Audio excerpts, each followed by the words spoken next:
கிறிஸ்துக்குள் அன்பாய் அழைக்கப்பட்ட சகோதர சகோதரிகளே, உங்கள் யாவரையும் நம்முடைய பிதாவாகிய தேவனுடைய நாமத்தினாலும் நம்முடைய ஆண்டவர் இயேசு கிறிஸ்துவ நாமத்தினாலும் உங்களுக்கு கிருபையும் சமாதானமும் உண்டாகி பெருக கடவுது என்று வாழ்த்துகிறேன். இந்த நாளிலே தேவனுடைய வார்த்தை செய்தியின் தலைப்பு, உங்களை பகைக்கிறவர்களுக்கும் நன்மை செய்யுங்கள் என்ற ஒரு தலைப்பிலே நாம் என்னுடைய வார்த்தையை தியானிக்க போகிறோம். இதற்கு ஆதார வசனமாக ஆண்டவர் இயேசு கிறிஸ்து சொல்லிட்ட லூக்கா 6ஆம் அதிகாரம் 27ஆம் வசனத்தில், எனக்கு செவி கொடுக்கிற உங்களுக்கு நான் சொல்லுகிறேன், உங்கள் சத்துருக்களை சிநேகியுங்கள், உங்களை பகைக்கிறவர்களுக்கு நன்மை செய்யுங்கள் என்று நம்முடைய குருநாதர் நம்முடைய ஆண்டவர் இயேசு கிறிஸ்து நமக்கு போதித்திருக்கிறார். அப்படியே அப்போஸ்தல் பவுல் கூட இந்த ஆலோசனையை ரோமருக்கு எழுதின நிருபத்திலே அங்கே சொல்லுகிறார். ரோமர் 12ஆம் அதிகாரம் 17 மற்றும் 21 வசனங்கள் படியுங்கள். ஒருவனுக்கும் தீமைக்கு தீமை செய்யாதிருங்கள், எல்லா மனுஷருக்கும் முன்பாகவும் யோக்கியமானவைகளை செய்ய நாடுங்கள். 21. நீ தீமையினாலே வெல்லப்படாமல் தீமையை நன்மையினாலே வெல்லு. பார்த்தீங்களா? இது இன்னொரு மொழிபெயர்ப்புல, ஒருவனுக்கும் தீமைக்கு தீமை செய்யாதிருங்கள், அனைத்து மனிதருடைய பார்வையிலும் நேர்மையானவைகளை செய்ய நாடுங்கள், நீ தீமையினாலே மேற்கொள்ளப்படாமல் நன்மையினாலே தீமையை மேற்கொள்வாயாக என்று இன்னொரு மொழிபெயர்ப்பில் திருவிவிலியத்தில் அப்படியாக சொல்லப்படுகிறது. இன்றைக்கு நாம் தேவனுடைய பிள்ளைகளாக வந்திருக்கிறோம். உண்மையாகவே நாம் தேவனுக்கு பயந்து நீதியில நடக்கும் போது நமக்கு எதிராக தீமைகள் நிச்சயமாக வரும். இதை நாம் நிருபங்களிலே அப்போஸ்தலர் பவுல் சொல்லுகிறார், ஒருவன் தெய்வ பக்தியோடு நடக்க மனதாயிருக்கும் போதே அவன் உபத்திரவப்படுவார் என்று சொல்லியிருக்கிறார். அப்படி என்றால் அந்த நேரத்திலே நாம் அந்த தீமைக்கு பதிலாக நன்மையை மட்டுமே செய்வதற்கு நமக்கு தேவனால் அனுமதி கொடுக்கப்படுகிறது. அந்த யார் நமக்கு தீமை செய்தாலும் தீமைக்கு தீமை செய்யவே கூடாது, அதற்கு பதிலாக நன்மை மட்டுமே செய்வதற்கு தேவனால் நாம் அனுமதிக்கப்படுகிறோம். இது ஒருவேளை அப்படி செய்வதற்கு நமக்கு கடினமாக தோன்றும்.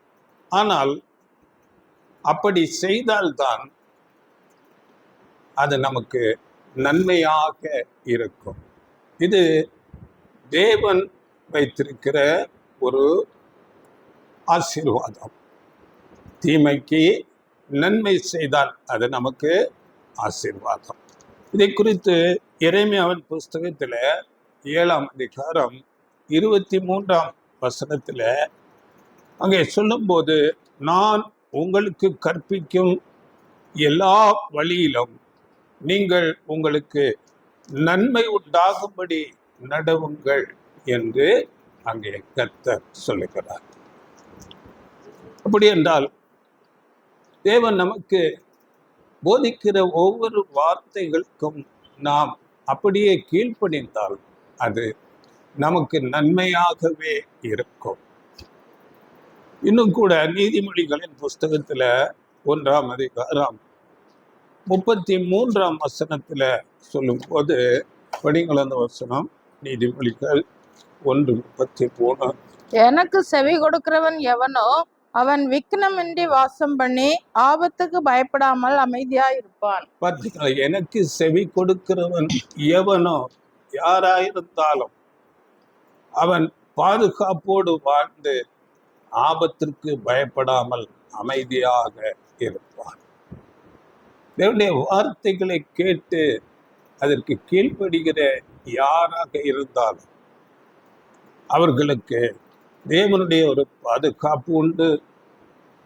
ஆபத்திற்கு நாம் பயப்பட தேவையில்லை என்று வசனம் தெளிவாக சொல்லுகிறது. அப்படி என்றால் தேவனுடைய பிள்ளைகளாகிய நமக்கு நன்மை மட்டுமே செய்வதற்கு தேவன் அனுமதித்திருக்கிறார். நாம் எந்த விதத்திலும் யாருக்கும் தீமை செய்ய அனுமதி இல்லை. இந்த கருத்தின்படி நாம் பழைய ஏற்பாட்டில் வாழ்ந்துட்ட 2 கதாபாத்திரங்களை நாம் பார்க்க போகிறோம். அந்த 2 கதாபாத்திரங்கள் அவர்கள் வாழ்க்கையில நடந்திட்ட அநேக சூழ்நிலைகள், அதிலே அவர்கள் ஒவ்வொருவரும் எப்படி நடந்து கொண்டார்கள் என்பது நமக்கு ஒரு பாடமாக வைக்கப்பட்டிருக்கிறது. இது யார் என்றால் பழைய ஏற்பாட்டில் சவுல், தாவீது.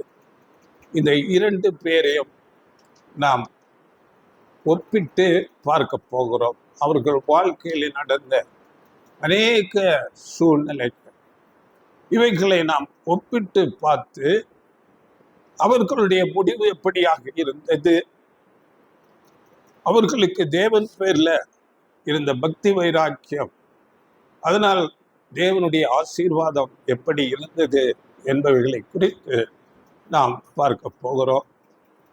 இங்கே நாம் பார்க்கும்போது சவுலும் தாவீதும் தேவனால் தெரிந்து கொள்ளப்பட்ட மனுஷர்கள்.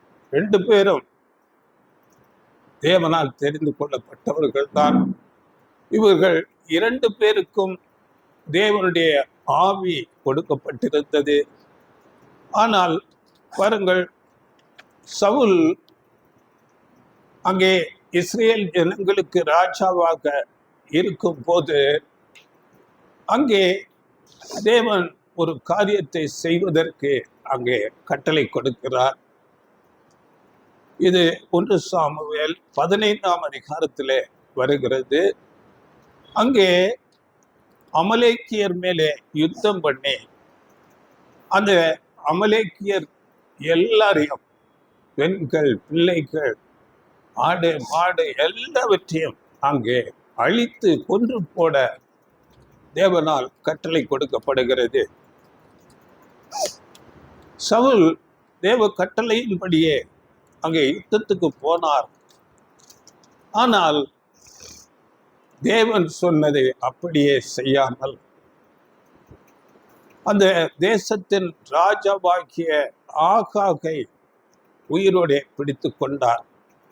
மாத்திரமல்ல, அங்கு முதல் தரமான, 2ஆம் தரமான ஆடு மாடுகள் மற்றும் நலமான பொருட்களை எல்லாம் அதை அழித்துவிட மனமில்லாமல் அவைகளை எடுத்து கொண்டு வந்தார். அற்பமான உதவாதவைகளை எல்லாம் அழித்து போட்டார். இந்த காரியம் தேவனுடைய பார்வையில அது பொல்லாத ஒரு காரியமாக முடிந்தது. அந்த அதிகாரம் முழுவதும் நீங்கள் படித்து பாருங்கள். அங்கே தேவனுடைய மனுஷனாகிய சாமுவேல் அங்கே வந்து கேட்கிறார்.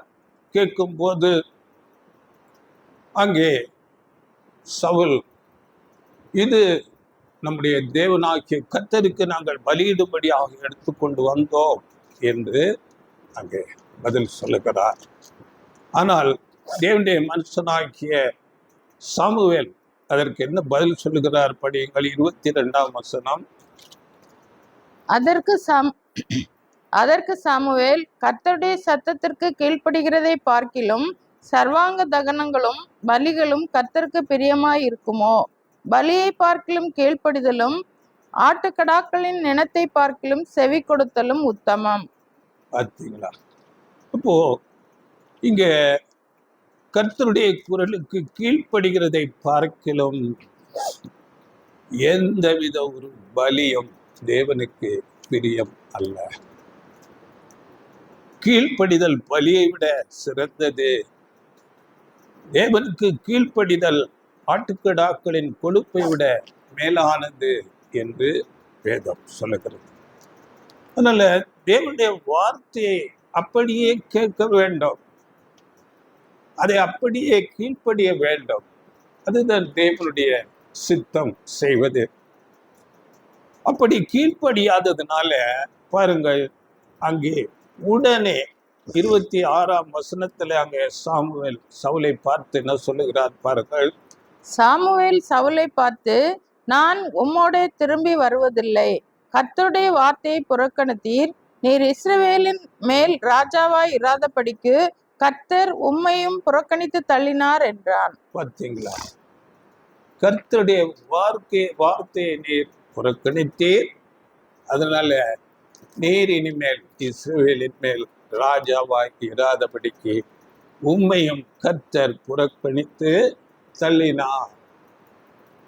உடனே அப்படி என்றால் தேவனுடைய வார்த்தை, அதற்கு நாம் கீழ்ப்படிவது எவ்வளவு ஒரு முக்கியமான காரியமாக இருக்கிறது என்பதை நாம் இங்கே உணர்ந்து கொள்ள வேண்டும். இப்போ நம்முடைய தேவனுடைய பார்வையிலே இந்த சவுல் ஒரு ராஜா இல்லை. பார்த்தீங்களா? தேவன் அவரை நிராகரித்து விட்டார். அதனால ஒரு டம்மியான ஒரு ராஜா போல அங்கே இருக்கிறார். உடனே வேறொருவரை தேவன் தேர்வு செய்கிறார். இதை குறித்து கூட 1 சாமுவேல் 16ஆம் அதிகாரம் 13-14 வசனங்களிலே அங்கே நாம் படிக்கலாம். படியுங்கள்.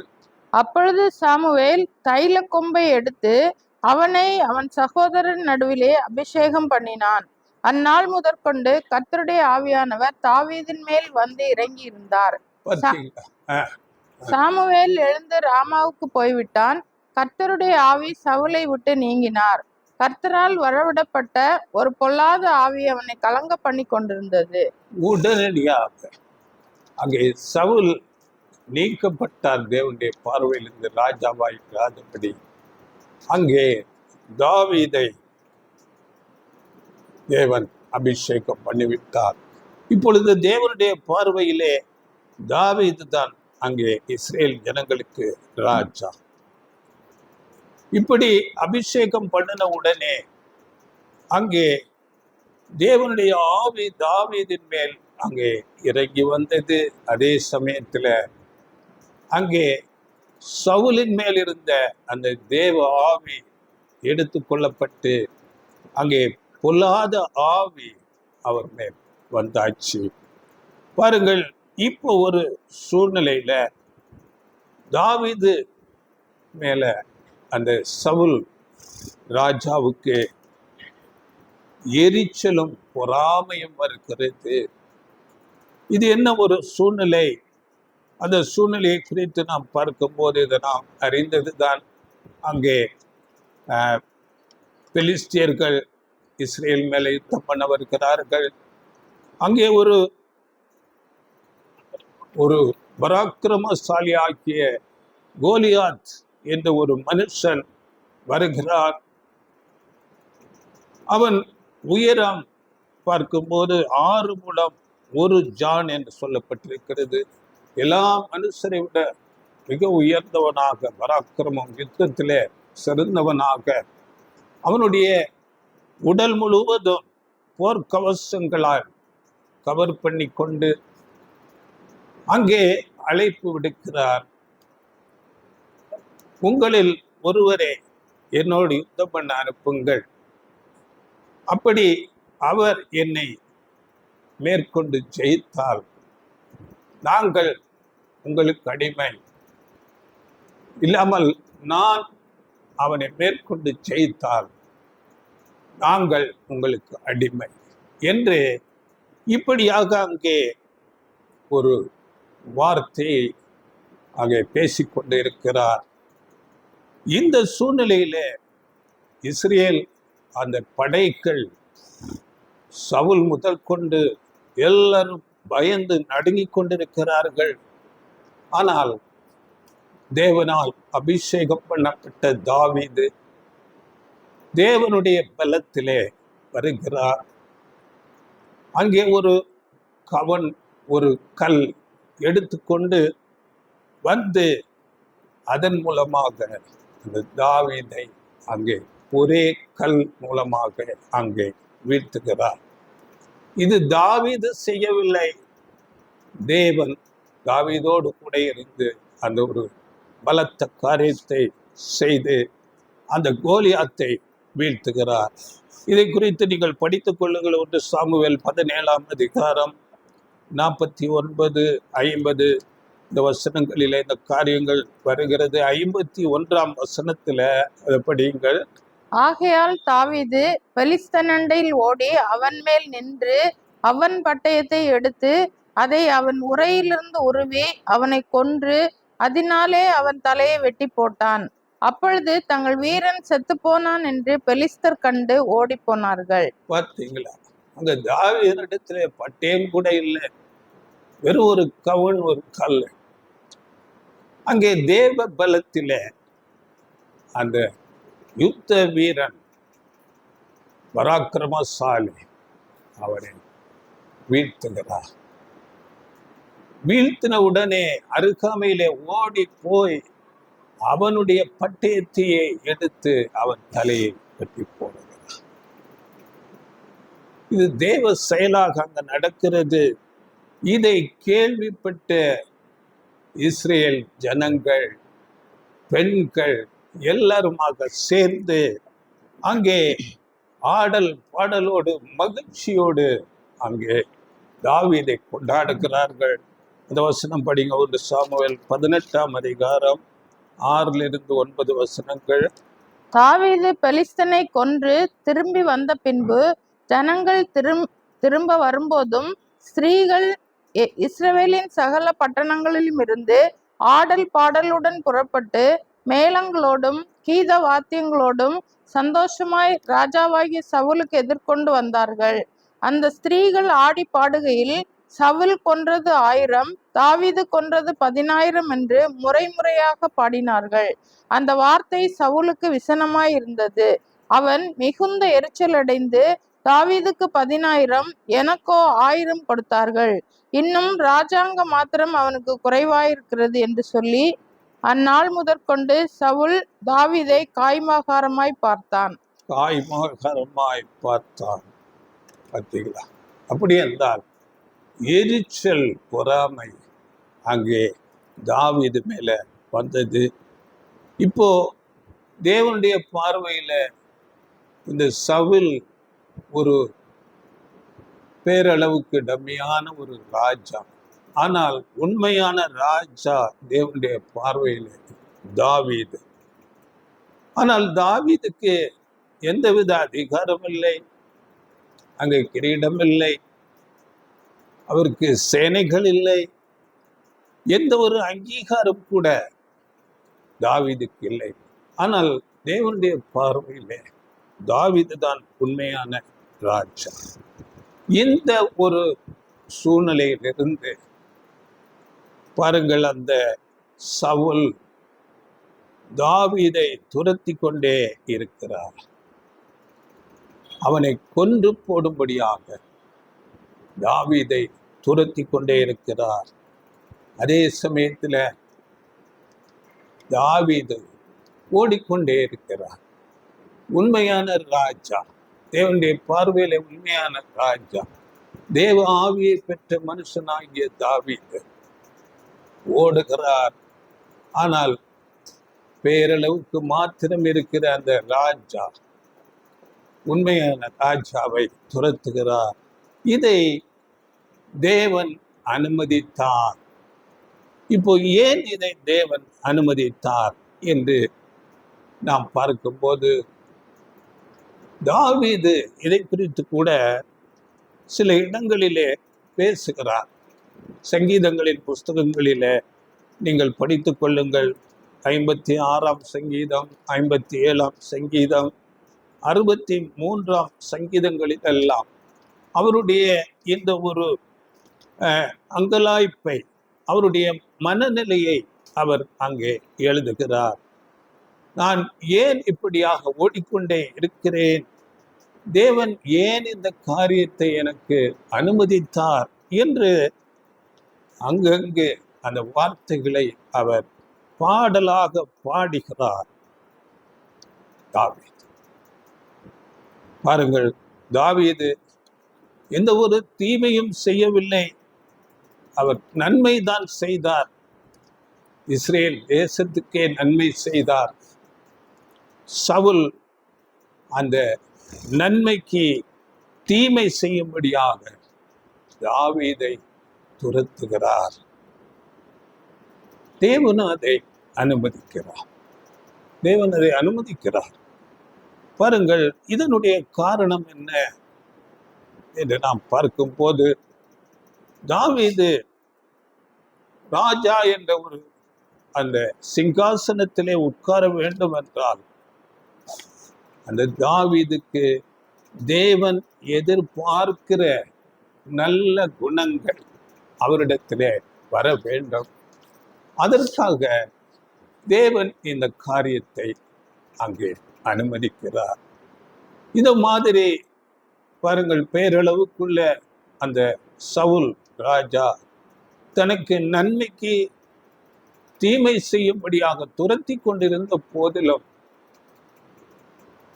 தாவீது தேவ மனுஷன், பரிசுத்த ஆவியை பெற்றுக்கொண்ட அந்த மனுஷன்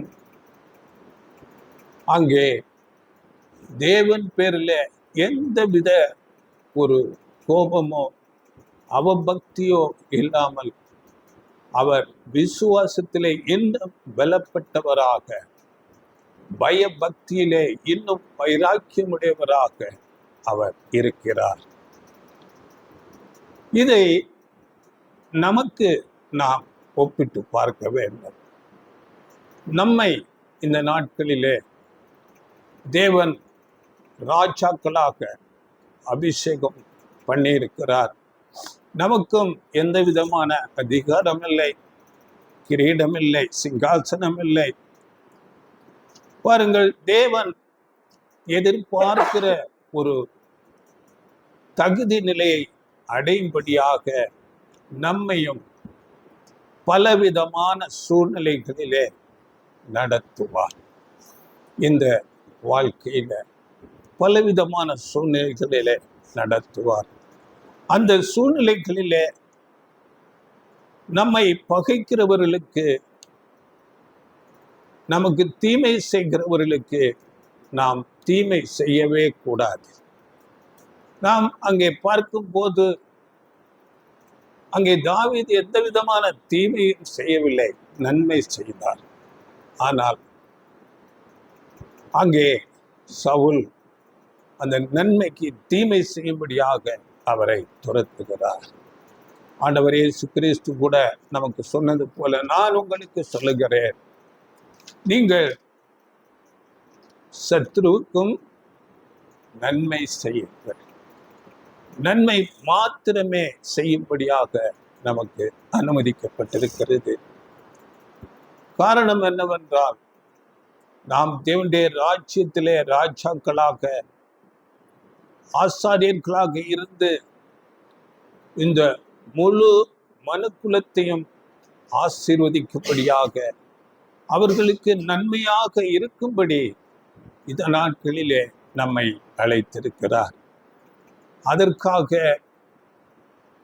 நம்மை இந்த நாட்களிலே தகுதிப்படுத்துகிறார்.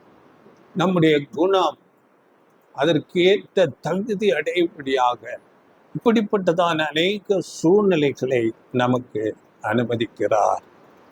அதனால நாம் அதை புரிந்து கொண்டு நம்முடைய குணத்தை வளர்க்கிறவர்களாக இருக்க வேண்டும். பாருங்கள், தேவனுடைய மனுஷன், உண்மையான ராஜா தாவீது தன்னை கொல்ல வந்த சவுலுக்கு முன்பாக ஓடினது போல நாம்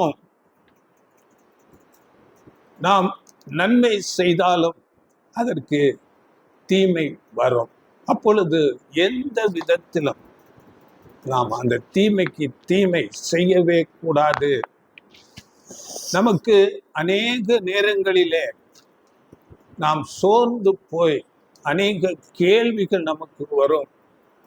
தேவனே, நான் யாருக்கு எந்த தீமையும் செய்யவில்லையே, பின்ன ஏன் எனக்கு மட்டும் இப்படியெல்லாம் நடக்கிறது, தீமையே எனக்கு வருகிறதே என்று நாம் அநேக நேரங்களிலே சோர்ந்து போய் நாம் தேவனிடத்திலே அங்கலாய்க்கிறவராக கேள்விகளை எழுப்புகிறவர்களாக இருக்கலாம். இதே கேள்வி அங்கே தாவீதுக்கு கூட வந்தது. தாவீதினிடத்திலே அங்கலாய்ப்போடு ஜெபிக்கிறார். படிங்கள் இதை குறித்த சங்கீதம் 13ஆம் அதிகாரம் 1-2 வசனங்கள். 13:1. கர்த்தாவே, எதுவரைக்கும் என்னை மறந்திருப்பீர்? எதுவரைக்கும் உம்முடைய முகத்தை எனக்கு மறைப்பீர்?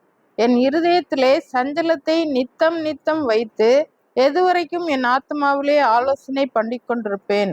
எதுவரைக்கும் என் சத்துரு என் மேல் தன்னை உயர்த்துவான்? பார்த்தீங்களா? எதுவரைக்கும் ஆண்டவரே, எதுவரைக்கும் என்னுடைய சத்துரு என் மேல் ஜெயம் கொள்ளுவான், சத்துரு தன்னை உயர்த்துவான் என்று அங்கலாய்க்கிறார். ஆனால் எந்த பதிலும் இல்லை. ஆனாலும் பாருங்கள், 5-6 வசனங்கள் படியுங்கள். நான் உம்முடைய கிருபையின் மேல் நம்பிக்கையாய் இருக்கிறேன். உம்முடைய ரட்சிப்பினால் என் இருதயம் களி கூறும். கர்த்தர் எனக்கு நன்மை செய்தபடியால் அவரை பாடுவேன். பார்த்தீங்களா? இப்படிப்பட்ட பதில் கிடைக்காவிட்டாலும் அவர் என்ன சொல்லுகிறார்? உம்முடைய கிருபையின் மேல் நான் நம்பிக்கையாயிருக்கிறேன், உம்முடைய ரட்சிப்பினால் என் இருதயம் களி கூறும். தேவன் நிச்சயம் நமக்கு நன்மை செய்வார், தேவன் நம்மை கைவிட மாட்டார் என்ற ஒரு உறுதி, வைராக்கியம், விசுவாசம் தேவன் பேர்ல வைத்திருக்கிறார். நீ நன்மை செய்தபடியால் நான் உம்மை பாடுவேன். அவர் நன்மை செய்கிறார் என்று அங்கே தாவீது உணர்ந்து கொண்டார். இது நமக்கு பாடமாக இருக்கிறது. நாம் நன்மை செய்தாலும் நமக்கு தீமை செய்தால் அது நமக்கு நன்மையாக வரும் என்று தாவீதை போல நாம் நம்பிக்கையுடையவர்களாக இருக்க வேண்டும். பாருங்கள், இந்த மனநிலை நமக்கு இருக்க வேண்டும். பொறுமையோடு நாம் காத்திருக்க வேண்டும் தேவனுடைய நன்மைக்காக. தாவீதை தேவன் ஒருபோதும் கைவிடவில்லை. தாவீது இப்படிப்பட்ட சூழ்நிலையிலே உயிருக்கு பயந்து ஓடிக்கொண்டே இருக்கிறார். அவரை சுற்றிலும் என்ன நடக்கிறது என்று அவருக்கு புரிந்து கொள்ள முடியவில்லை. ஆனாலும் தேவன் பேரிலே உறுதியான நம்பிக்கையுடையவராக அவர் இருக்கிறார்.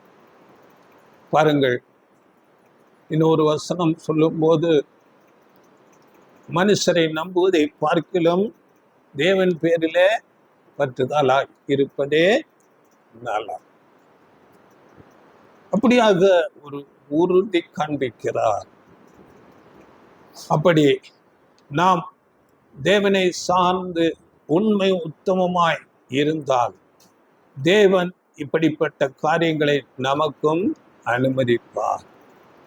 பாருங்கள், ஆனால் ஏற்ற வேளையிலே நன்மையாக மாற்றுவார் என்று நாம் பொறுமையோடு சகித்து நாம் நம்முடைய ஆவிக்குரிய ஓட்டத்தை ஓடுகிறவர்களாக இருக்க வேண்டும்.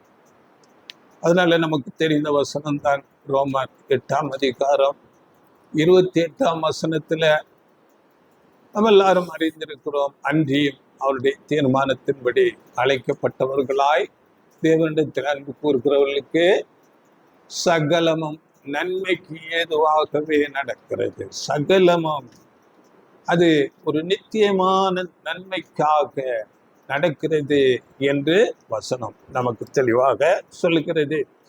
இப்ப பாருங்கள், இந்த சூழ்நிலையில இப்படிப்பட்டதான தீமைகளை தேவன் அனுமதிப்பது நோக்கம் நம்முடைய குணலட்சணம் வளர வேண்டும்.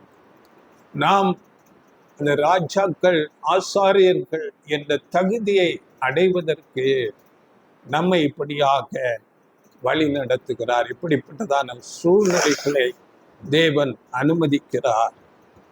நமக்கு கர்த்தர் இயேசு நமக்கு ஒரு ஆறுதலான வார்த்தையை நமக்கு சொல்லுகிறார். அதை குறித்து நீங்கள் படியுங்கள். மத்தேயு 10ஆம் அதிகாரம் 29 31 வசனங்கள். ஒரு காசுக்கு 2 அடைக்கலான் குருவிகளை விற்கிறார்கள் அல்லவா? ஆயினும் உங்கள் பிதாவின் சித்தம் இல்லாமல் அவைகளில் ஒன்றாகிலும் தரையிலே விழாது. உங்கள் தலையில் உள்ள மயிரெல்லாம் எண்ணப்பட்டிருக்கிறது. ஆதலால் பயப்படாதிருங்கள். அநேகம் அடைக்கலான் குருவிகளை பார்க்கிலும் நீங்கள் விசேஷித்தவர்களாய் இருக்கிறீர்கள். பார்த்தீங்களா, அற்பமானது. ஒரு காசுக்கு 2 2 அடைக்கலான். எவ்வளவு அற்பமான ஒரு ஜீவன். அது கூட பரலோகத்தின் பிதாவாகி தேவனுடைய சித்தம் இல்லாமல் கீழே விழுவது இல்லை. அதை பார்க்கலாம். நீங்கள் எவ்வளவோ விசேஷித்தவர்கள். அப்படி என்றால் தேவன் நம்மை எவ்வளவு ஒரு கரிசனையுடையவராய் இருக்கிறார் என்பதை ஆண்டவர் இயேசு கிறிஸ்து தம்முடைய வாயால் சொல்லுகிறார். அதனால நாம் தைரியமாக இருக்கலாம். தேவன் நம்மை அழைத்திருக்கிறார். அவர் நம்மை பார்த்துக் கொள்ளுவார். அப்படியே நீங்கள் இதை படித்துக் கொள்ளுங்கள். சங்கீதங்களின் புஸ்தகத்துல 119ஆம் சங்கீதம் 26 32 வசனங்களை நீங்கள் படித்து பாருங்கள். அங்கே தேவன் எப்படிப்பட்ட தீமைகள் வந்தாலும் தேவன் நம்மை பாதுகாப்பார், வழி நடத்துவார், அவர் நம்மோடு கூட இருப்பார் என்று அங்கே சொல்லப்பட்டிருக்கிறது. நாம் தேவனுடைய சமூகத்திலே உண்மையாக இருந்தால் தேவன் நம்மை கைவிடவே மாட்டார். தாவீதுக்கு பாருங்கள், இந்த வனாந்தர ஓட்டம் தேவன் எதிர்பார்க்கிற அந்த ஒரு குணலட்சணத்தை அவருக்குள்ளாக வளர்த்திருக்கிறது. ராஜா என்ற ஸ்தானத்துக்கு போவதற்கு முன்பாக தாவீது இப்படியாக வனாந்தரத்திலே ஓடிக்கொண்டு அலைந்து கொண்டு இருக்கும் போது சாதாரண மனிதர்களோடு அவர்களோடு பழகி அவர்களுடைய சூழ்நிலைகளை எல்லாம் அறிந்து கொள்ளுகிறார். அவர்களுக்கு எவ்வளவு விதமான கஷ்டங்கள் இருக்கிறது என்பதை அறிந்து கொள்ளுகிறார். அப்படிப்பட்ட காரியங்களை அறிந்து கொண்டால்தான் அவர் ராஜாவாகும் போது அப்படிப்பட்ட ஜனங்களுக்கு ஒரு இரக்கம் காட்டுகிற ராஜாவாக இருப்பார். அதற்கு தேவன் அந்த சூழ்நிலை வனாந்தர ஒரு பிரயாணம், வனாந்தர ஓட்டத்தை அவருக்கு அங்கே பாடமாக கொடுத்திருக்கிறார். அப்படியே நமக்கும் இந்த ஓட்டம் இப்பொழுது ஆவிக்குரிய நாம் செல்லுகிற இந்த பிரயாணம் ஒரு வனாந்தர பிரயாணம் நமக்கும் பாடமாக வைத்திருக்கிறார். அநேக அனுபவங்களை நமக்கு கொடுப்பார். யாக்கோபு அதனால சொல்லும் போது யாக்கோபு அப்போஸ்தலர் 1ஆம் அதிகாரம் 2-3 வசனங்களிலே பலவிதமான சோதனைகளிலே நீங்கள் அகப்படும் போது விசுவாசத்தின் பரீட்சையானது பொறுமையை உண்டாக்கும் என்று அறிந்து அதை மிகுந்த சந்தோஷமாக எண்ணுங்கள். அது நமக்கு நன்மையாக நடக்கப் போகிறது என்று மிகுந்த சந்தோஷமாக அவைகளை நீங்கள் எண்ணுங்கள் என்று யாக்கோபு அப்போஸ்தலர் சொன்னார். இதையே அப்போஸ்தலர் பேதுரு கூட சுட்டிக்காட்டி பேசுகிறார். 1 பேதுரு 4ஆம் அதிகாரம் 12-13 வசனங்கள் படியுங்கள். பிரியமானவர்களே, உங்களை சோதிக்கும்படி உங்கள் நடுவில் பற்றியெரிகிற அக்கினியை குறித்து ஏதோ புதுமை என்று திகையாமல் கிறிஸ்துவின் மகிமை வெளிப்படும் போது நீங்கள் களிகூர்ந்து மகிழும்படியாக அவருடைய பாடுகளுக்கு நீங்கள் பங்காளிகள் ஆனதால் சந்தோஷப்படுங்கள். பார்த்தீங்களா, உங்கள் நடுவில் பற்றி எரிகிற அக்கினி அக்கினி அக்கினி அக்கினி என்றால் எவ்வளவு கடினம் இல்லைங்களா? துன்பம், துன்பத்தீ வருவதை குறித்து நீங்கள் புதுமை என்று எண்ண வேண்டாம். இது எல்லா பரிசுத்தவான்களுக்கும் வருகிறது. தேவன் அனுமதிக்கிறார். காரணம், கிறிஸ்துவின் நாளிலே அங்கே கிறிஸ்துவோடு மகிமைப்படும் போது நாம் களி கூர்ந்து மகிழும்படியாக இந்த காரியங்களை அனுமதித்திருக்கிறார் என்று அப்போஸ்தலன் பேதுரு இங்கே நமக்கு போதிக்கிறார். பாருங்கள், தாவீதுக்கு அப்படிப்பட்ட சூழல் வந்தது. சாவு போன்ற சூழல் வந்தாலும், எப்படிப்பட்ட இக்கட்டுகள் வந்தாலும், அங்கே தாவீது தேவன் மேலே நம்பிக்கையாக இருந்தார். அப்படியே அவன் நம்பினது போலவே தேவன் தாவீதை கைவிடவே இல்லை. பாருங்கள், இப்போ அப்படிப்பட்ட சூழ்நிலை பாருங்கள், இன்னொரு காரியம் நடக்கிறது. 1 சாமுவேல் 23ஆம் அதிகாரத்துல வேறொரு சூழ்நிலை. அங்கே மாகோன் என்ற ஒரு வனாந்தரத்துல ஒரு மலையில ஒரு பக்கத்துல தாவீதும் அவர் மனுஷர் இருக்கிறார்கள், அடுத்த பக்கத்துல சவுலும் அவருடைய சேனைகள் எல்லாம் இருக்கிறார்கள். தாவீதையும் அவருடைய ஆட்களையும் அங்கே சவுலின் ஆட்கள், சவுலின் சேனைகள் எல்லாம் சுற்றி வளைத்து கொண்டார்கள். அங்கே தாவீது தப்பி போக வழியே இல்லை. அப்போ அங்க என்ன காரியம் நடந்தது என்று நாம் பார்க்கும் போது இந்த வசனம் படிங்கள். 1 சாமுவேல் 23, 26, 27. சவுல் மலையின் இந்த பக்கத்திலும் தாவீதும் அவன் மனுஷரும் மலையின் அந்த பக்கத்திலும் நடந்தார்கள். சவுலுக்கு தப்பி போக தாவீது தீவிரித்த போது சவுலும் அவன் மனுஷரும் தாவீதையும் அவன் மனுஷரையும் பிடிக்கத்தக்கதாய் அவர்களை வளைந்து கொண்டார்கள். அந்த சமயத்தில் ஒரு ஆள் சவுலிடத்தில் வந்து, நீர் சீக்கிரமாய் வாரும், பெலிஸ்தர் தேசத்தின் மேல் படையெடுத்து வந்திருக்கிறார்கள் என்றான்.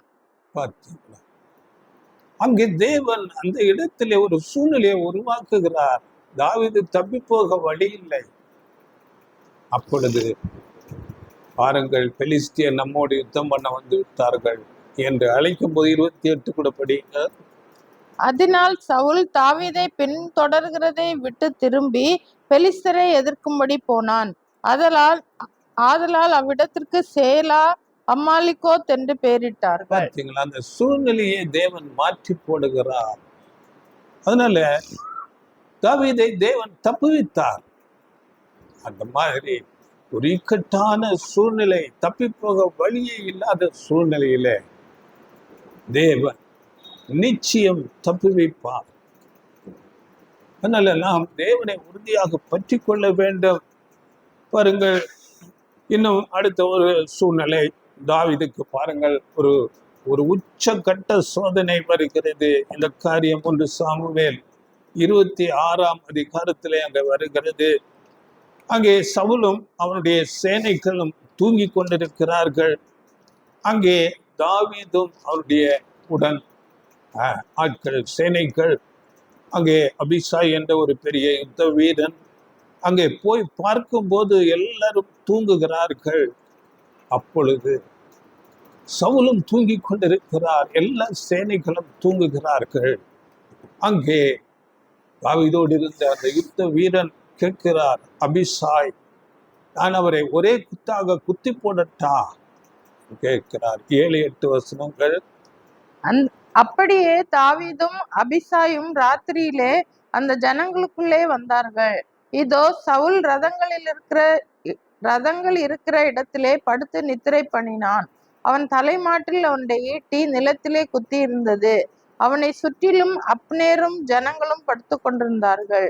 அப்பொழுது அபிசாய் தாவீதை பார்த்து, இன்று தேவன் உம்முடைய சத்துருவை உம்முடைய கையில் ஒப்பு கொடுத்தார். இப்போதும் நான் அவனை ஈட்டினால் 2 குத்தாக குத்தாமல் ஒரே குத்தாக நிலத்தில் உருவ குத்தட்டுமா என்றான். எப்படிப்பட்ட சூழ்நிலை இது! உண்மையாகவே தாவீதுக்கு ஒரு பயங்கரமான ஒரு சோதனை. ஆனால் தாவீதுடைய மனது எப்படி இருந்தது என்று நாம் பார்க்கும்போது நீங்கள் தொடர்ச்சியாக அதை படித்துக் கொள்ளுங்கள். அங்கே சவுல் கூட தேவனால் அபிஷேகம் பண்ணப்பட்ட ஒரு மனுஷன், நான் அவர் மேல் கை வைக்க கூடாது, அது தேவனுடைய பார்வையிலே குற்றமாக வந்துவிடும் என்று அவருடைய காலங்கள் வந்து அவர் மரிக்கட்டும், அல்லாவிட்டால் யுத்தத்திலே மாண்டு போகிறது போல சூழ்நிலைகள் உண்டாகட்டும், இல்லாவிட்டால் கர்த்தர் அவனை அடித்து மரித்தால் ஒழிய என் கை அவர் மேல் படாதபடி கர்த்தர் காப்பாராக என்று தாவீது ஒரு உறுதி எடுத்துக் கொள்கிறார். உடனிருந்த அந்த அபிசாய் என்ற யுத்த வீரனை நீ ஒன்றும் செய்யாதே என்று தடை பண்ணுகிறார். பாருங்கள், தாவீதுடைய மனநிலை எப்படி இருக்கிறது. தன்னை கொலை செய்யும்படியாக துரத்தி கொண்டிருக்கிற மனுஷன் மேலே அப்படிப்பட்ட சூழ்நிலை வந்த போதும் அவரும் அந்த எதிராளி மேல் கை போடவில்லை, உடன் இருந்தவரையும் அங்கே கை போடவில்லை. இந்த சூழ்நிலை, இப்படிப்பட்ட மனது நமக்கும் இருக்க வேண்டும். நம்முடைய எதிராளி மேலே நாம் எப்போதும் தீமை செய்ய நாம் போகக்கூடாது. நம்மோடு கூட இருக்கிறவர்களும் தீமை செய்ய அனுமதிக்க கூடாது. பாருங்கள், இந்த சூழ்நிலைகளிலே நம்மோடு கூட இருக்கிறவர்கள் தருகிற ஆலோசனைகள் தவறாக இருக்கும். அவர்கள் சுயநலத்தோடு அப்படிப்பட்ட ஆலோசனைகளை நமக்கு கொடுப்பார்கள். அந்த ஆலோசனைகளை நாம் கேட்கக்கூடாது. அவனுடைய சுயநலத்திலே நாம் அதை கேட்டு அப்படியாக செய்தால் அது நமக்கு தீமையாக வந்துவிடும். அதனால அங்கே தாவீதோடு இருந்த அந்த அபிசாய் என்ற யுத்த வீரன் கேட்டபோது அதை தடுத்து மறுத்து விடுகிறார். நீ குத்தாதே என்று அங்கே மறுத்து விடுகிறார். தாவீது தன்னை பாருங்கள் பகைக்கிறவருக்கும் நன்மை செய்தார். தாவீது சரியாக அந்த சூழ்நிலையை பகுத்து அறிந்து உணர்ந்து கொண்டார். தேவனுக்கு தீமைக்கு தீமை செய்வது பிடிக்காத காரியம். தாவீது இந்த இடத்திலே ஒரு தகுதியை, ராஜாவாவதற்குரிய தகுதியை பெற்றுக்கொண்டார். இன்னும் நாம் பார்க்கும்போது சத்துரு அவன் தீய குணங்களை அவருடைய தீய குணங்களை அங்கீகரிக்காவிட்டாலும் அவனுக்கு நாம தீமை செய்யணும் என்றோ அல்லது மற்றவர்கள் அவனுக்கு தீமை செய்ய ஊக்குவிக்கவோ கூடாது. மாறாக அவருக்கு நாம் இரக்கம் காட்ட வேண்டும். அப்படிப்பட்ட மனநிலை நமக்கு இருக்க வேண்டும். அதற்கு நாம் எப்போதும் ஆயத்தமாக இருக்க வேண்டும். பேதுருனால ஒரு வசனம் இதற்காக அப்போஸ்தலர் பேதுரு 1 பேதுரு 3:9 பாருங்கள், எடுத்தீங்களா? தீமைக்கு தீமை செய்யாமலும் தீமைக்கு தீமையையும் உதாசீனத்துக்கு உதாசீனத்தையும் சரி கட்டாமல் அதற்கு பதிலாக நீங்கள் ஆசீர்வாதத்தை சுதந்திரித்துக் கொள்ளும்படி அழைக்கப்பட்டிருக்கிறவர்கள் என்று அறிந்து ஆசீர்வதியுங்கள். தீமைக்கு தீமையும் உதாசீனத்துக்கு உதாசீனம் செய்யாமல். ஏனென்றால் நீங்கள் ஆசீர்வாதத்திற்கு அழைக்கப்பட்டிருக்கிறீர்கள். நீங்கள் ராஜாக்களாக போகிறீர்கள், ஆசாரியர்களாக போகிறீர்கள். அந்த ஆசீர்வாதத்துக்கு நீங்கள் பாத்திரவான்கள் ஆவதற்கு இப்படி நடந்து கொள்ளுங்கள். தீமையை சகித்துக் கொள்ளுங்கள், உதாசீனத்தை சகித்துக் கொள்ளுங்கள். இதுதான் நமக்கு உள்ள ஒரு பாடமாக இருக்கிறது. அப்படியே பாருங்கள், தேவன் இப்படிப்பட்ட அநேக சூழ்நிலைகளை நம்முடைய வாழ்க்கையிலே அனுமதிப்பார். நம்முடைய ஆவிக்குரிய ஓட்டத்திலே ஒரு முறை இப்படிப்பட்ட தீமை சூழ்நிலை, இப்படிப்பட்ட காரியங்கள் வந்துவிடும். அதை நாம் ஜெயித்திருப்போம். அடுத்து வேறு ஒரு சூழ்நிலையை உருவாக்குவார். அதிலும் நாம் உண்மையாக இருந்து நாம் ஜெயம் பெற வேண்டும். உடனே அடுத்த சூழ்நிலை அப்படியாக உருவாக்கப்படும். அப்பொழுதும் நாம் அதிலே உண்மையாக இருந்து ஜெயம் கொள்ளுகிறவர்களாக இருக்க வேண்டும். இது அடுத்து அடுத்து தொடர்ச்சியாக தேவன் நமக்கு அப்படிப்பட்ட காரியங்களை, சூழ்நிலைகளை உருவாக்குவார். இது எப்போ வரைக்கும் என்றால் மரண பரியந்தம் இந்த காரியங்கள் நடந்தேறிக்கொண்டே இருக்கும். எதற்கென்றால் நம்முடைய குணாம்சம் வளருவதற்காக. மரண பரியந்தம் உண்மையாக இருக்க வேண்டும். அதனால பாருங்கள், சிமிர்னா சபைக்கு அங்கே கர்த்தர் இயேசு ஆலோசனை சொல்லும் போது வெளிப்படுத்த 2ஆம் அதிகாரம் 10ஆம் வசனத்துல, நீ படப்போகிற பாடுகளை குறித்து எவ்வளவும் பயப்படாதே, நீங்கள் சோதிக்கப்படும்படி இதோ நீங்கள் சோதிக்கப்படும் பொருட்டாக பிசாசானவன் உங்களில் சிலரை காவலில் போடுவான். 10 நாள் உபத்திரவப்படுவீர்கள். ஆகிலும் நீ மரண பரியந்தம் உண்மையாயிரு, அப்பொழுது ஜீவ கிரீடத்தை உனக்கு தருவேன். மரண பரியந்தம் உண்மையுள்ளவனாய் இரு, அப்பொழுது ஜீவ கிரீடம் தேவன் அனுமதிப்பார். அநேக சூழ்நிலைக்கு நாம் மரண பரியந்தம் உண்மையுள்ளவர்களாக இருக்க வேண்டும். அதனால எந்த ஒரு சூழ்நிலை வந்தாலும்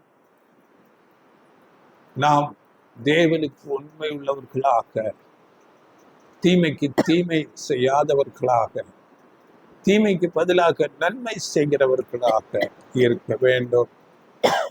தேவன் அப்படிப்பட்ட சூழ்நிலைகளை அனுமதிக்கும் போது அதற்கு நாம் எதிர்த்து நின்றால், தீமைக்கு தீமை செய்தால் அது உண்மை இல்லாதவர்கள் போல ஆகிவிடுவோம்.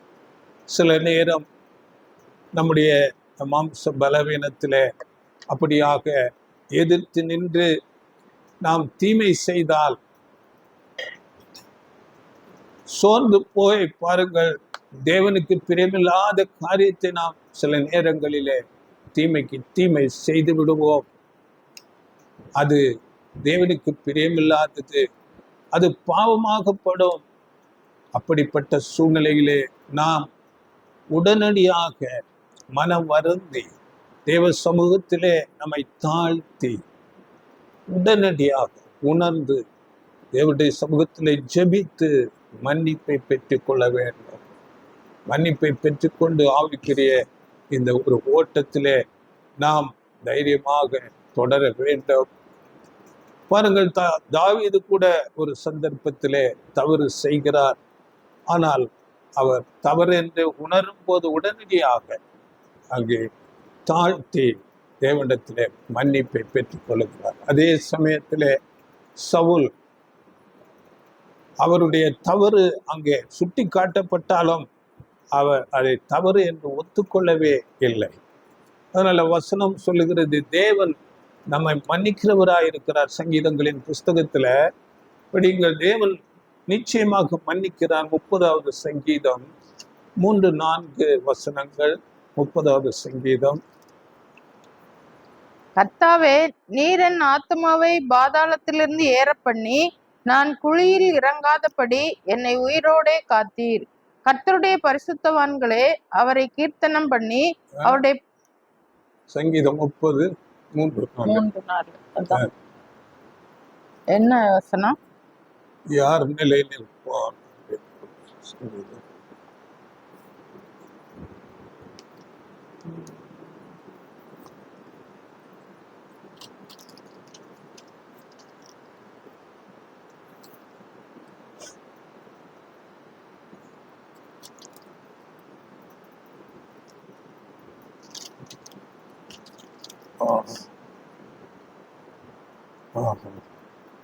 இப்ப பாருங்க,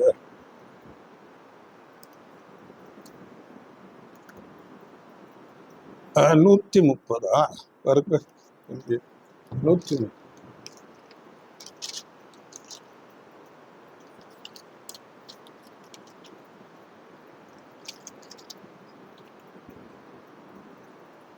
ஆ 130 3-4.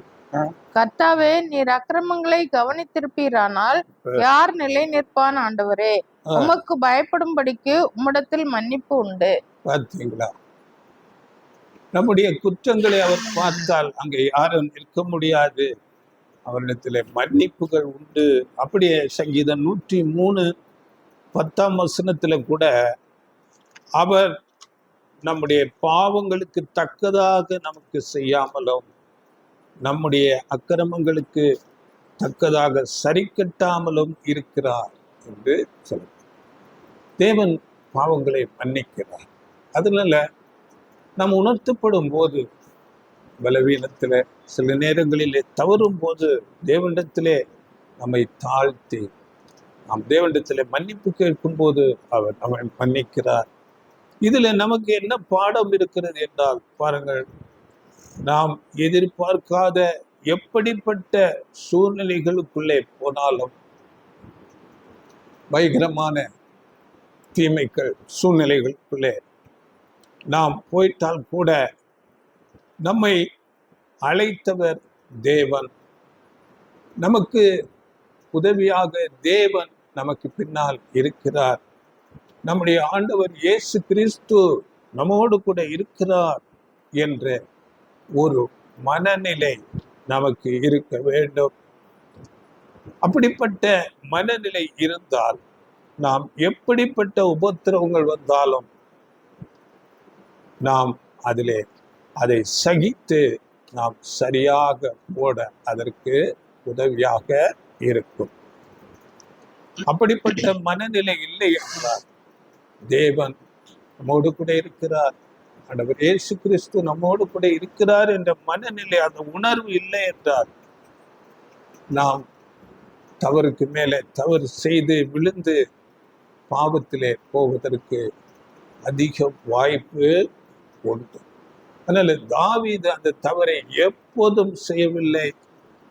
தேவன் பேரில் எப்போதும் ஒரு உறுதி, ஒரு வைராக்கியம் உடையவராக இருந்தார். நாமும் அப்படி இருக்க வேண்டும். பாருங்கள், தேவன் நமக்கு இப்படிப்பட்டதான ஒரு நல்ல ஒரு வாய்ப்பை கொடுத்திருக்கிறார். இந்த சுவிசேஷ யுகத்திலே அநேக சத்தியங்களை நமக்கு தந்து நம்மை போதித்து நம்மை ஒவ்வொரு நாளும் வழிநடத்தி ஒரு மேலான ஒரு ஆசீர்வாதத்துக்கு நம்மை அழைத்திருக்கிறார்.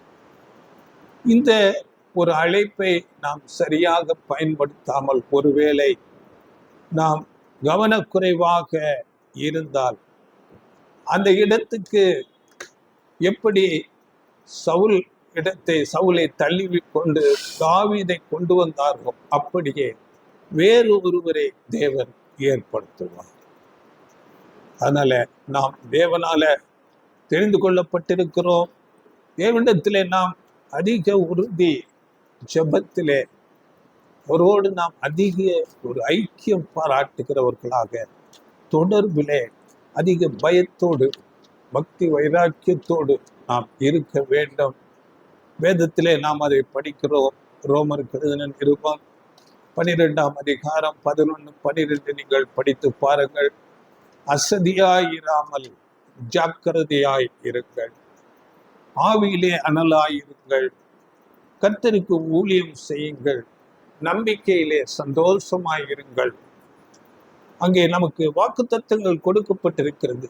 தேவன் நம்மை மேலான ஆசீர்வாதம், ஆண்டவர் இயேசு கிறிஸ்துவோடு உடன் சுதந்திர ராஜாக்கள், ஆசாரியர்கள் என்ற வாக்குத்தத்தங்கள் நமக்கு கொடுக்கப்பட்டிருக்கிறது. அதனால எப்படிப்பட்ட உபத்திரவங்கள் வந்தாலும் உபத்திரவத்திலே பொறுமையாய் இருங்கள், ஜெபத்திலே உறுதியாய் தரித்திருங்கள் என்று வசனம் சொல்லும். தேவனோட அதிக ஜெபம், தேவனோட அதிக நெருக்கமுடையவர்களாக இருக்க வேண்டும். அப்படியே சங்கீதம் 37:7-9 நீங்கள் படித்து பாருங்கள்.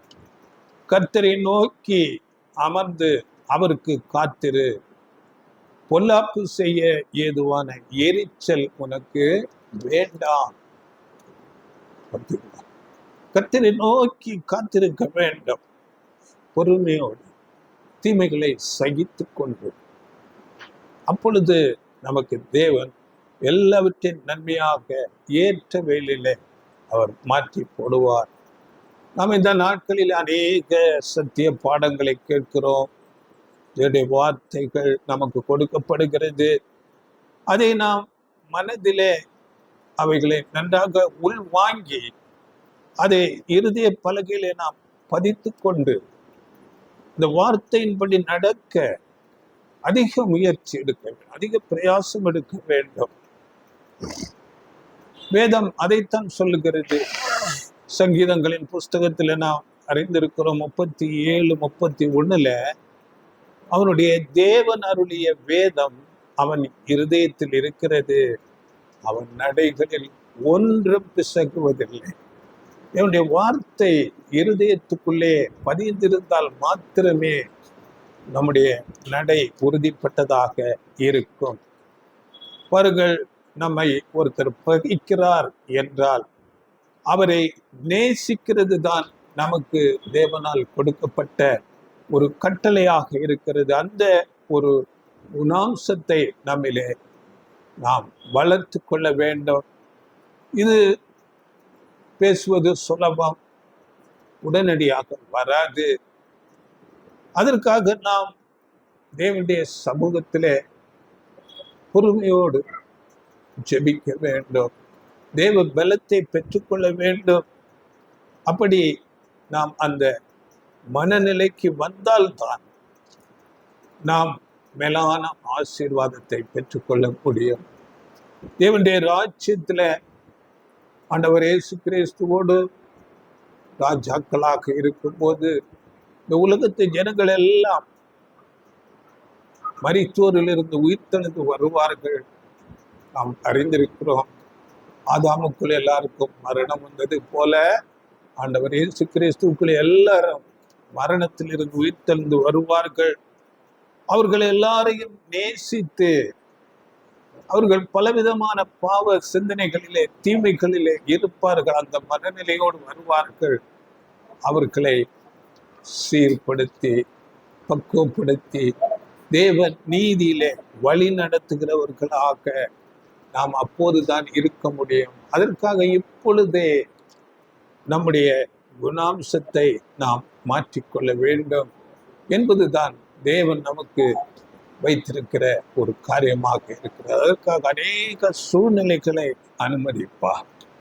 நம்முடைய கர்த்தர் இயேசுனுடைய குணாம்சத்தை குறித்து சொல்லும் போது பாருங்கள், மத்தேயு 12ஆம் அதிகாரத்துல 18 20 வசனங்களிலே நாம் படிக்கும் போது அங்கே என் ஆத்துமாவுக்கு பிரியமான என் தாசன் வாக்குவாதம் செய்யவும் மாட்டார், கூக்குரலிடவும் மாட்டார், நியாயத்திற்கு ஜெயம் கிடைக்கும் வரைக்கும் நெறிந்த நாணலை முறியாமலும் மங்கி எறிகிற திரியை அணையாமலும் இருப்பார். அப்படி என்றால் பாருங்கள், ஒரு மெலிந்த நெறிந்த நாணல் செடி அது ரொம்ப காய்ந்து போய் நெறிந்து காணப்படுகிற ரொம்ப பலவீனமாக இருக்கும், அதை கூட முறிக்கிறதில்லை.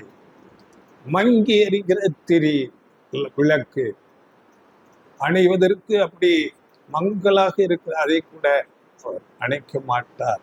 அப்படி என்றால் பலவீனமான மனிதன், பாவத்திலே ஊறி போயிருக்கிற அந்த மனிதன், அவனுக்கு உற்சாகப்படுத்தி தேவ நீதி நியாயங்களை அங்கே போதித்து அதிலே நடக்கும்படியாக உற்சாகப்படுத்துவார், அவர்களுக்கு உதவி செய்வார்.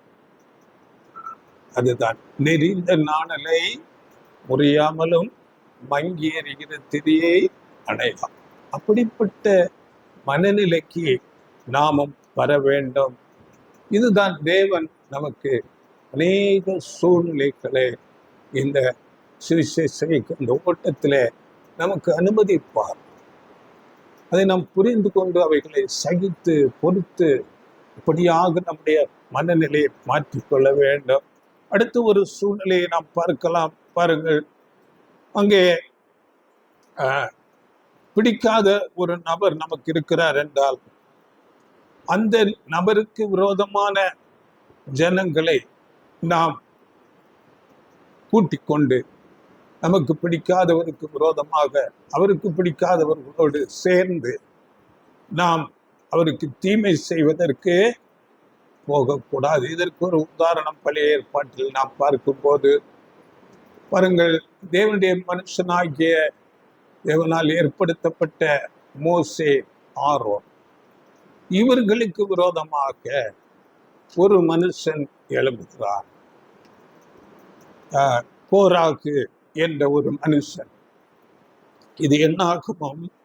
16ஆம் அதிகாரத்தில் வருகிறது. அந்த கோராகு இந்த ஆரோன், மோசே அவர்களோடு பொறாமை கொள்ளுகிறார், எரிச்சல் கொள்ளுகிறார். அதனால அவர் மாத்திரமல்ல, அவரோடு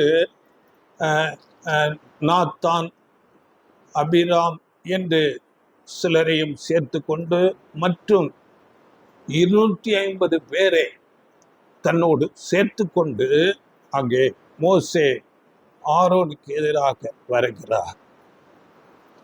அங்கே வரும்போது அங்கே என்ன நடக்கிறது என்று பார்த்தால் பாருங்கள், அந்த கோராகோடு வந்த நாத்தான், அபிராம் அவர்களுடைய குடும்பம், பிள்ளைகள், அவருடைய உடைமைகள் எல்லாமாக சேர்ந்து அங்கே பூமி தன் வாயை பிளந்து அப்படியே அவர்கள் எல்லாரையும் உயிரோடே ஒழுங்கி போட்டது.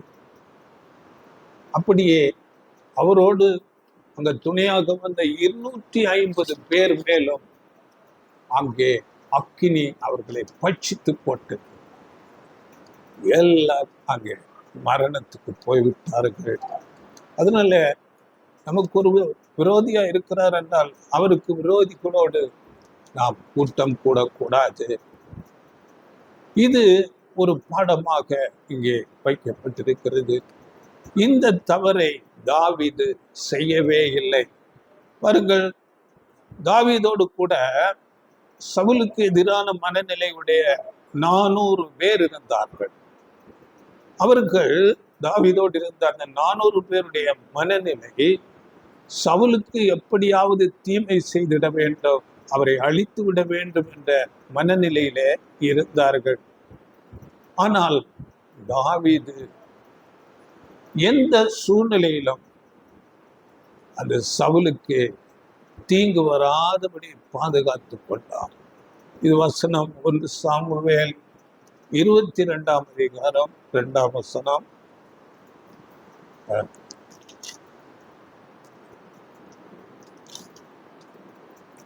ஒடுக்கப்பட்டவர்கள், கடன்பட்டவர்கள், முறுமுறுக்கிறவர்கள் யாவரும் அவனோட கூடிக்கொண்டார்கள். அவன் அவர்களுக்கு தலைவனானான்.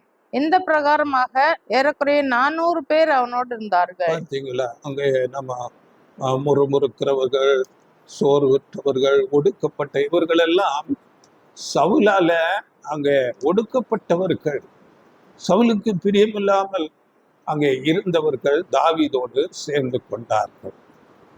இவர்கள் மூலமாக அங்கே சவுலை எந்த விதமான அங்கே பொல்லாப்பு செய்யவும் தாவீது அனுமதிக்கவில்லை. இந்த சிந்தை நமக்கு இருக்க வேண்டும். தேவன் இதை விரும்புகிறவராய் இருக்கிறார். அப்படி செய்யாமல் நாம் அநேகரோடு நாம் சேர்ந்து கொண்டு நம்ம எதிராளிக்கு தீமை செய்ய நினைத்தால் அது தேவனுடைய பார்வையிலே அது பெரிய ஒரு குற்றமாக, ஒரு தீமையாக வந்துவிடும். இதை குறித்து கூட வசனம் படியுங்கள். சங்கீதம் 50 20 22 வசனங்கள்.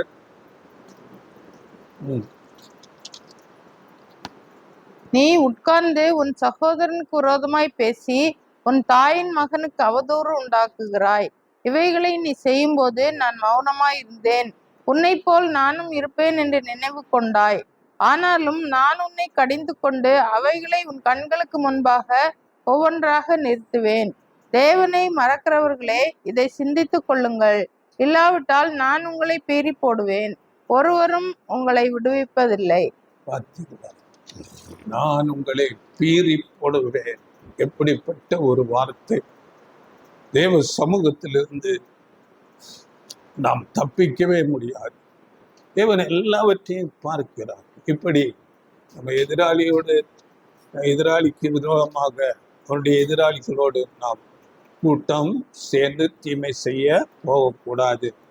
அதனால பாருங்க, நமக்கு யாதொரு விரோதமும் உருவாக்கி கொள்ள கூடாது. அதை நாம் இயன்ற அளவு நாம் பார்க்க வேண்டும். அப்படி உருவாக்கினால் நாமும் அழிவுக்குள்ள போய் நம்மை சார்ந்தவர்களையும் நாம் அழிவுக்குள்ள கொண்டு போய் விடுவோம்.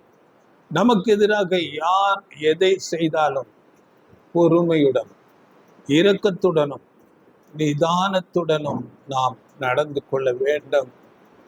சகிக்கிறவர்களாக நாம் இருக்க வேண்டும். இதுதான் தேவ சித்தமாக இருக்கிறது. இதைத்தான் நம்முடைய ஆண்டவர் இயேசு கிறிஸ்து நமக்கு போதிக்கிறவராக இருக்கிறார். மாறாக எதிராக வருபவரை நாம் ஒரு சூழ்நிலையில நாம் தள்ளிவிடலாம், சில நேரங்களிலே பழி வாங்கி விடலாம். பின்னால் நாம் எதை செய்தோமோ அதை நமக்கு அது தானாக பிரதிபலனாக நமக்கு வந்துவிடும். அது தேவன் அனுமதிப்பார். ஏனென்றால் வசனம் சொல்லுகிறது, கலாத்தியர் 6:7 படித்து பாருங்கள், மனுஷன் எதை விதைக்கிறானோ அதையே அறுப்பான். எதை நாம் செய்கிறோமோ அதற்கு பலன் நமக்கு வந்துவிடும். நாம் தீமைக்கும் நன்மை விதைத்தால் அது நன்மையாக நமக்கு அறுவடை செய்வோம். நாம் தீமைக்கு தீமையை விதைத்தால் அது தீமையாக நாம் அறுவடை செய்வோம். அதனால நீதிமொழிகள் 24ஆம் அதிகாரம் 17ஆம் வசனத்துல இப்படி சொல்லுகிறது பாருங்கள், உன் சத்துரு விழும்போது சந்தோஷப்படாதே, அவன் இடரும் போது உன் இருதயம் களி கூறாதிருப்பதாக. அடுத்த 18ஆம் வசனம், எத்தனை 24:18. எது எடுத்தீங்க? நீதிமொழி. கர்த்தர் அதை காண்பார், அது அவர் பார்வைக்கு பொல்லாப்பாய் இருக்கும். அப்பொழுது அவனிடத்தினின்று அவர் தமது கோபத்தை நீக்கி விடுவார். பார்த்தீங்களா? கர்த்தர் நம்மை பார்த்து கொண்டிருக்கிறார். அதனால சத்துரு அவர் ஏதோ தீமையில விழுந்தா கூட நாம் அதுல சந்தோஷப்படக்கூடாது. இப்படிப்பட்ட மனநிலையை நாம் வளர்த்து கொள்ள வேண்டும். தாவீது அப்படியாக தன்னை வளர்த்து கொண்டார். இது நமக்கு ஒரு பாடமாக, நிழலாக வேதத்திலே தேவன் வைத்திருக்கிறார். நாம் இப்படியாகத்தான் நடக்க வேண்டும் என்று தேவன் விரும்புகிறார். எப்போதும் உண்மையாய் இருக்க வேண்டும், எப்போதும் பொறுமையாக இருக்க வேண்டும். தேவன் நம்மை காண்கிறார், தேவன் எல்லாவற்றையும் அறிகிறார். அவர் மேல் நம்பிக்கை வையுங்கள், அவர் நீதியை நிலைநாட்டுபவர். நமக்கு தெரியும், தேவனுடைய சிங்காசனம் நீதியும் நியாயவுமாக இருக்கிறது. அவர் நீதியை நிலைநாட்டுகிறவராக இருக்கிறார்.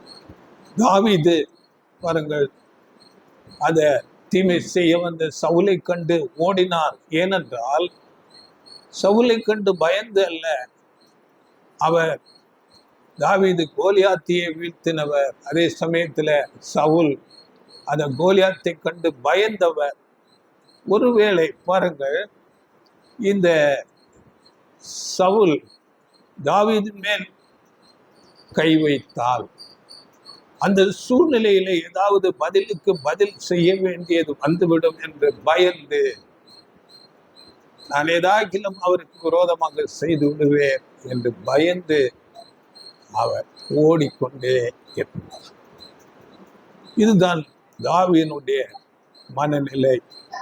இன்னொரு சூழ்நிலையை நாம் பார்த்து பிடிக்க போகிறோம். 1 சாமுவேல் 24ஆம் அதிகாரத்துல பாருங்கள், அங்கே சவுல் ஒரு நாள் தனியாக ஒரு சூழலிலே அங்கே இருக்கிறார். இதை நீங்கள் படித்து கொள்ளுங்கள். அப்போ தாவீது அவர் பின்னால் போய் அவருடைய வஸ்திரங்களின் தொங்கலை அங்கே அறுத்து கொள்ளுகிறார். அறுத்து கொண்டு அதன் பிறகு தாவீது அங்கே சவுலின் முன்பாக அவர் காணும்படியாக தன்னை காண்பிக்கிறார். அங்கே தரை மட்டும் தன்னை தாழ்த்தி பணிந்து கொண்டு அந்த வஸ்திர தொங்கலை காண்பித்து, பாருங்கள், கர்த்தர் இன்று உம்மை என் கையில் ஒப்பு கொடுத்தார், ஆனால் நீர் அபிஷேகம் பண்ணப்பட்ட மனுஷன், உண்மையில் நான் கை போட மாட்டேன் என்று அங்கே பணிவோடு அதை பேசுகிறார். இப்போ இந்த சூழ்நிலையில பாருங்கள், என் கையில எந்த விதமான பொல்லாப்பும் துரோகம் இல்லை, கர்த்தர் தாமே இந்த காரியத்தை நீதி சரி கட்டுவாராக என்று தாவீது பேசும்போது சவுல் பயந்து என்ன பேசுகிறார்? 17ஆம் வசனம் படிங்கள். தாவீதை பார்த்து, நீ என்னை பார்க்கிலும் நீதிமான், நீ எனக்கு நன்மை செய்தாய், நானோ உனக்கு தீமை செய்தேன். பாத்தீங்களா? நீ என்னை பார்க்கிலும் நீதிமான், நீ எனக்கு நன்மை செய்தாய், நானோ உனக்கு தீமை செய்தேன். இன்னும் அடுத்த வசனங்கள்ல பார்க்கும்போது, நீ கர்த்தரால் ஆசீர்வதிக்கப்பட்டவன், இப்படியெல்லாம் அங்கே தாவீதுடைய சத்ருவாகிய சவுல் அங்கே பேசுகிறார். ஒரு மனம் மாறிவிட்டவர் போல அங்கே பேசுகிறார். ஆனால் இந்த மனமாறுதலை, நம்முடைய சத்ருவின் மனமாறுதலை நம்பவே கூடாது. ஏனென்றால் அந்த சூழ்நிலை பாருங்கள், அந்த நேரம் அப்படி பேசினால் கூட தாவீது அந்த இடத்திலிருந்து வேறு தேசத்துக்கு ஓடி போய்விடுகிறார். திரும்பவும் அங்கே சவுல் அவரை துரத்தி கொண்டே இருக்கிறார். அதனால சத்துருக்கள், பகைவர்களை நாம் உடனே நம்பிவிட கூடாது. எச்சரிக்கையான ஒரு நிதானம் நமக்கு வேண்டும். உணர்ச்சி வசப்பட்ட நிலையில சில நேரத்தில் இப்படியாக பேசிவிடுவார்கள். ஆனால் அவர்களுடைய உண்மையான சிந்தை, அவருடைய மனம் வேறாக இருக்கும். அதனால நமக்கு இந்த மாதிரி சூழ்நிலையில உண்மையான மனமாற்றம் வருகிறதா என்று நாம் அதை அறிந்து கொள்வதற்கு கொஞ்சம் கால அவகாசத்தை நாம் கொடுக்க வேண்டும், கொஞ்சம் நாட்களை கொடுக்க வேண்டும், அப்படியே கொஞ்சம் தூரமாக இருக்க வேண்டும். அதற்காக நாம் வெறுக்கக்கூடாது, அன்பு காட்ட வேண்டும். அதற்காக உடனே போய் நாம் அவரோடு ஐக்கியமாகிவிட வேண்டும் என்று இல்லை. அதற்கு நாம் பொறுமையோடு காத்திருக்க வேண்டும். இவர் உண்மையான மனமாற்றம் அடைந்திருக்கிறாரா என்று நிதானித்து நாம் அறிய வேண்டும். அதனால நாம் முடிக்க போகிற, யாரையும் நமக்கு குற்றப்படுத்த நமக்கு அதிகாரம் கொடுக்கப்படவில்லை. அதற்காக எல்லாரையும் நாம் நம்பிவிட வேண்டும் என்று கூட கட்டாயம் இல்லை. யாரையும் குற்றப்படுத்தவும் வேண்டாம், எல்லாரையும் நாம் நம்பிவிட வேண்டும் என்றும் கட்டாயம் இல்லை. அதே சமயத்துல நாம் யாரோடு அதிக ஐக்கியமுடையவர்களாக இருக்க வேண்டும் என்றால், ஆவிக்குரிய காரியங்களிலே ஆவிக்குரிய ரீதியாக ஒரு வளர்ச்சி அடைந்து கொண்டிருக்கிற தேவ பிள்ளைகளோடு நாம் அதிக ஐக்கியம் வைத்து நாமும் ஆவிக்குரிய காரியங்களிலே ஒவ்வொரு நாளும் வளருகிறவர்களாக இருக்க வேண்டும். இதைத்தான் நாம் செய்ய வேண்டும். எப்போதும் எந்த சூழ்நிலையிலும் யாருக்கும் நாம் தீமைக்கு தீமை செய்யாதபடி பார்த்து கொள்ள வேண்டும். முடிந்தால் தீமைக்கு நன்மை செய்ய வேண்டும். இதுதான் தேவனுடைய சித்தமாக இருக்கிறது. கர்த்தர் இயேசு பேசிட்ட வார்த்தையின் பொருளாக இருக்கிறது. தாவீது, சவுல் இவர்கள் மூலமாக தேவன் பழைய ஏற்பாட்டில் நமக்கு அவர்களை ஒரு பாடமாக நமக்கு வைத்திருக்கிறார்.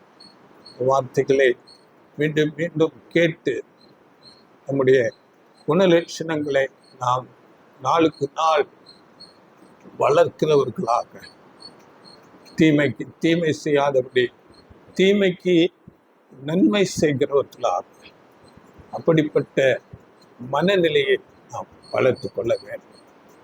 வார்த்தைகள் மூலம் தேவர்களை ஆசீர்வதிப்பாராக. God bless you. ஆமென்.